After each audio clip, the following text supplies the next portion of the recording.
हमारे यहाँ दो चीजों का बहुत महत्व है, एक पायल और एक बिंदी। पायल हजारों रुपए में आती है, उसको पाँव में पहना जाता है, पायजेब भी कहा जाता है। और बिंदी बिंदी 1 रुपए की है, उसको माथे में सजाया जाता है। और जब माथे में बिंदी सज जाती है तो मानव का मस्तक सुंदर सुशोभित होने लगता है। पुरुष के लिए संस्कृति के आधार पर टीका लगाना बहुत अति आवश्यक है, और माताओं का तो सौभाग्य और श्रृंगार है। ऐसे श्रृंगार के लिए शुभ चिन्ह कहा गया है। उसका कृत मायने नहीं रखता कि 1000 रुपए में आई है या 1 रुपए में आई है, लेकिन 1 रुपए की बिंदी मनुष्य के जीवन को सुशोभित कर देती है। हजारों रुपए की जो पायल आई है, जब तक कि कहीं संगीत नहीं बजेगा तो नृत्य नहीं हो सकता, नृत्य नहीं हो सकता तो उसकी घुंघरू की आवाज का महत्व तो नहीं हो पाएगा। इसी प्रकार से अच्छे मार्ग पर चलने वाले लोग बहुत कम मिलते हैं, और बुरे मार्ग पर चलने वालों की संख्या आज भी बहुत है, पहले भी थी और आगे भी। अब ईश्वर जाने जैसा होगा, लेकिन बुरे मार्ग पर चलने वाले लोगों को इकट्ठा करने की आवश्यकता नहीं होती।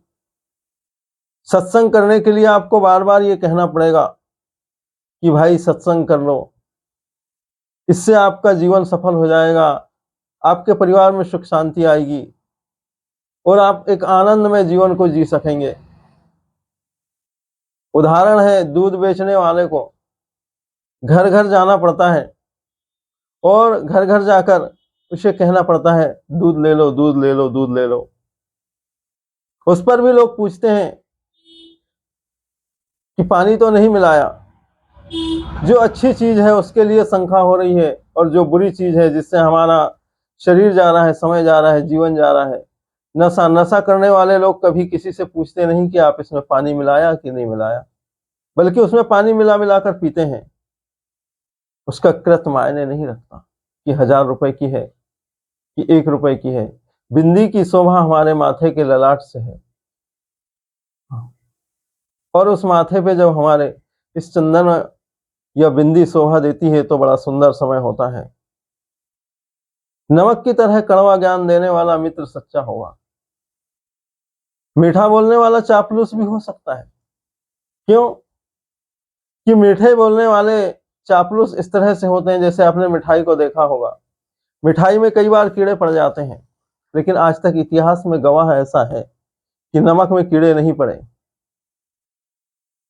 नमक में कभी कीड़े नहीं पड़े। और नमक एक ऐसी वस्तु है कि आप कितना अच्छा व्यंजन बना लो, कितनी अच्छी सब्जी बना लो, कितना अच्छा सब मटेरियल तैयार कर लो, लेकिन नमक नहीं डालोगे तो आपको स्वाद में और शरीर में सुख नहीं मिलेगा। मिठाई आप उसमें अगर नहीं भी डालेंगे तो चल जाएगा। इसीलिए हम कहते हैं कि शरीर को पौष्टिक बनाने के लिए दूध की आवश्यकता है, दही की आवश्यकता है, घी की आवश्यकता है, और जीवन को अच्छे मार्ग में चलने के लिए सत्संग की आवश्यकता है, संतों की जरूरत है, सज्जनों की जरूरत है। हमें अपने बड़े बूढ़ों से कुछ सीखना चाहिए। वारे मानव तेरा स्वभाव। मानव का स्वभाव कैसा है? लाश को हाथ लगाएगा तो नहाएगा, तीसरा से लेकर 13वीं तक करेगा, और 13वीं करने के बाद में वो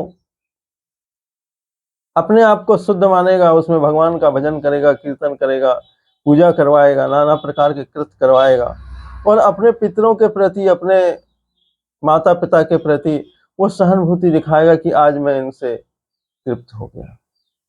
लेकिन मानव का स्वभाव कैसा है?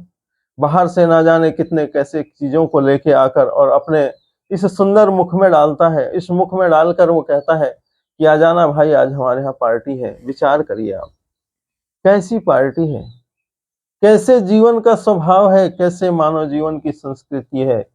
जिस जीव के लिए ईश्वर ने दांत भी बनाया है, तो जो जीव शाकाहारी हैं उनके 32 दांत ऊपर नीचे के बराबर दिखाई देते हैं। मांसाहारी जीवों के जो दांत हैं वो नुकीले होते हैं। हमारे यहाँ आज गवाह है, इतिहास में गवाह है, अगर आप शेर को घास देंगे तो नहीं खाएगा, गाय को अगर मांस देंगे तो नहीं खाएगी, लेकिन मानव को देखिए, इसने सबके ऊपर कब्जा कर लिया। समुद्र मंथन के समय पे हमारे हित में ऋषि मुनियों के पक्ष में गौ माता आई थी, दूध पीने के लिए आई थी, दही था, घी था, मही था, नाना प्रकार की शुद्ध वस्तु मानव के पक्ष में आई थी, असुरों के लिए शराब थी, और भगवान शंकर ने तो जहर पी गए थे। इस संसार को बचाने के लिए उन्होंने जहर पी लिया और वो नीलकंठ कहला गए। हम उन परम ब्रह्म परमात्मा की संतान हैं, और परम ब्रह्म परमात्मा की संतान होने के साथ साथ हम राम नाम गाने वाले लोग हैं। राम नाम मणिदीप धर, जीभ देहली द्वार, भीतर तुलसी भीतर बाहरो, जो चाही उजियार। राम का नाम मुख में धरने के लिए दीपक की तरह प्रकाश में होने के लिए है, लेकिन हमने इस मुख में क्या रखा? अशुद्ध आहार को रखा। मेरे भाई, मनुष्य का जीवन बहुत दुर्लभ जीवन है। इस जीवन में हमें बहुत अच्छी जिंदगी जीना है। 84 लाख योनि को पार करने के बाद हमें ये मानव का शरीर मिला है। ना जाने कितने कितने हम लोगों ने कैसे कैसे जीवों में उत्पन्न होकर समय को गुजारा।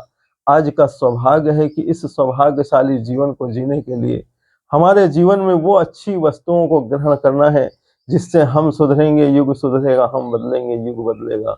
हम बदलेंगे तब युग बदलेगा। अब युग कब बदलेगा? सतयुग, त्रेता, द्वापर, कलयुग, 4 युग आते आते तो हमारा कई बार जन्म हो जाएगा। लेकिन आज वर्तमान का समय है।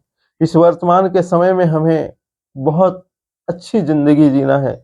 खान पीन सुधारना है, रहन सहन सुधारना है, परिवार के प्रति सहानुभूति दिखाना है, माता पिता की सेवा करना है, बड़े बुजुर्गों का सम्मान करना है।